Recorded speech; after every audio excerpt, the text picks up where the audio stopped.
ஊடக நண்பர்களுக்கு வணக்கம். தமிழகம் முழுவதும் ஒரு புதிய எழுச்சி அலை தேசிய ஜனநாயக கூட்டணிக்கு ஆதரவாக வீசிக்கொண்டிருக்கிறது. செல்லும் இடங்களிலெல்லாம் பிரதமர் மோடி அவர்கள் மீதான தமிழக மக்களுடைய அன்பை, ஆதரவை, ஆசீர்வாதத்தை நாங்கள் பெற்றுக் கொண்டிருக்கிறோம். மத்திய சென்னையிலே தேசிய ஜனநாயக கூட்டணியினுடைய வேட்பாளர் அன்பு சகோதரர் திரு வினோஜ் பி செல்வம் அவர்கள் வெற்றி முகத்தை நோக்கி சென்று கொண்டிருக்கிறார். ஒரு மாற்றத்தை விரும்பிக் கொண்டிருக்கிறார்கள். ஒரு படித்த, மக்கள் சேவையில் நாட்டம் இருக்கின்ற, மிக நீண்ட காலம் அரசியலிலே மக்களுக்காக பணியாற்றிக் கொண்டிருக்கக்கூடிய இளைஞர் திரு வினோஜ் பி செல்வம் மாதிரியான நபர்களுக்கெல்லாம் பாரதிய ஜனதா கட்சியில் இடம் இருக்கிறது.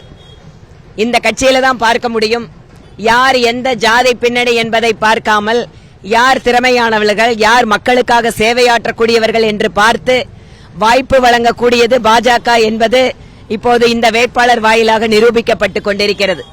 திராவிட முன்னேற்ற கழகத்தினுடைய கூட்டணியினுடைய வேட்பாளர். இந்த தொகுதி என்பது அவர்களுடைய பரம்பரை தொகுதியைப் போல வாரிசு அரசியல் என்பதற்கு மிகச்சிறந்த உதாரணமாக இந்த தொகுதியை சார்ந்த வேட்பாளர் இங்கு இருக்கிறார். மக்களுக்கு காண கிடைக்காதவர், மக்களுடைய துயரங்களில் எப்போதும் பங்கேற்காதவர், தேர்தலின் போது மட்டுமே மக்களுக்கு தலையை காட்டுபவர் என்றிருக்கின்ற ஒரு பக்கம் ஒரு வேட்பாளர். இன்னொரு பக்கம் கூட்டணி, பலமான கூட்டணி தான். ஆனா அந்த வேட்பாளர் ஆளையவே காண மத்திய சென்னையில. இன்று பட்டி தொட்டி எங்கும் சிறு சிறு சந்து பொந்துகளில் எல்லாம் கூட தாமரைக்கு மக்கள் ஆதரவு தர காத்துக் கொண்டிருக்கிறார்கள். வெகு நிச்சயமாக மத்திய சென்னை என்பது தாமரை மலரக்கூடிய இடமாக இருக்க போகிறது. இங்கு இருக்கக்கூடிய நம்முடைய வேட்பாளர் இளைஞர் திரு வினோத் செல்வம் அவர்களுடைய குரல் பாராளுமன்றத்தில் நிச்சயமாக ஒலிக்கும். பாரத மீண்டும் மீண்டும் மீண்டும் மூன்றாவது முறையாக பிரதமராக நரேந்திர மோடி அவர்கள்தான் வரப்போகிறார். அதில் எந்த மாற்றமும் கிடையாது. அப்படி பிரதமர் மோடி அவர்கள் வருகின்ற பொழுது சென்னையினுடைய நீண்டகால பிரச்சனைகளுக்கு மட்டுமல்ல, சென்னை என்பது ஒரு சர்வதேச நகரமாக மாற்றுவதற்கான மிகப்பெரிய வாய்ப்புகளை, அதற்கான முதலீடுகளை கொண்டு வருவதற்கு தகுதியான நபர் நம்முடைய வேட்பாளர் திரு வினோத் செல்வம் அவர்கள்.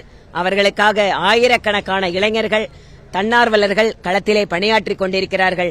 பெண்களுடைய ஆதரவும், முதல் தலைமுறை வாக்காளர்களுடைய ஆதரவும் முழுமையாக பாரதிய ஜனதா கட்சிக்கு இங்கு இருக்கிறது.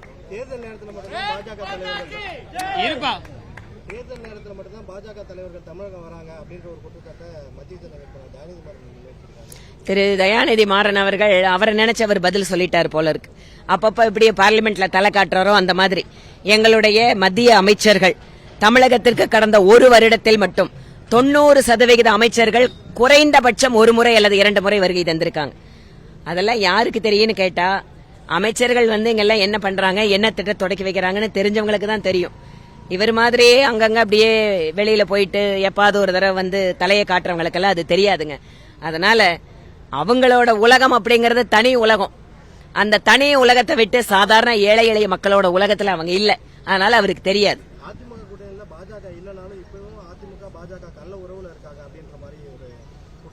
நாங்க என்ன சொல்றோம், அதிமுகவும் திமுகவும் சேர்ந்து பிஜேபியை தோக்கடிக்கிறதுக்காக அவங்க 2 பேர் உறவுல இருக்காங்கன்னு நாங்க சொல்றோம். அதே மாதிரி அரசு விழாக்கள் அப்படின்னு சென்ட்ரல் மினிஸ்டர்கள் ஆகட்டும், பிரதமர் ஆகட்டும் வரும்போது வரவேற்ற நம்மளுடைய மந்திரிகள், சிஎம் இப்ப இந்த எலெக்ஷன் டைம்ல வரும்போது கடும் எதிர்ப்பு தெரிவிக்கிறதுக்கு காரணம் என்ன? பிஜேபியில இருந்து சென்ட்ரல் மினிஸ்டர்ஸ், பிரதமர் யாரு வந்தாலுமே கடும் எதிர்ப்பு தெரிவிக்கிறாங்க. அதற்கான காரணம் என்ன? அதாவது திராவிட முன்னேற்ற கழகத்தோட மாநில அரசு தான் பிரதமரை ஒவ்வொரு முறையும் முக்கியமான நிகழ்ச்சிகளுக்கெல்லாம் கூப்பிட்டாங்க.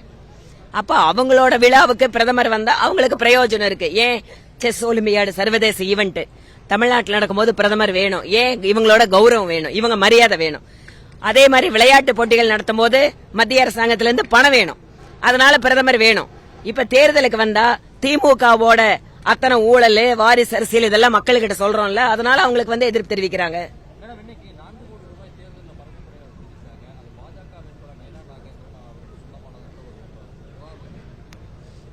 இது தொடர்பாக திரு நயினா நாகேந்திரன் அவர்கள் எனக்கு அதுல எந்த விதமான சம்பந்தம் இல்லைங்கிற விளக்கத்தை கொடுத்துட்டார். செய்திகளை உடனுக்குடனும் துல்லியமாகவும் தெரிந்து கொள்ள சப்ஸ்கிரைப் பண்ணுங்க.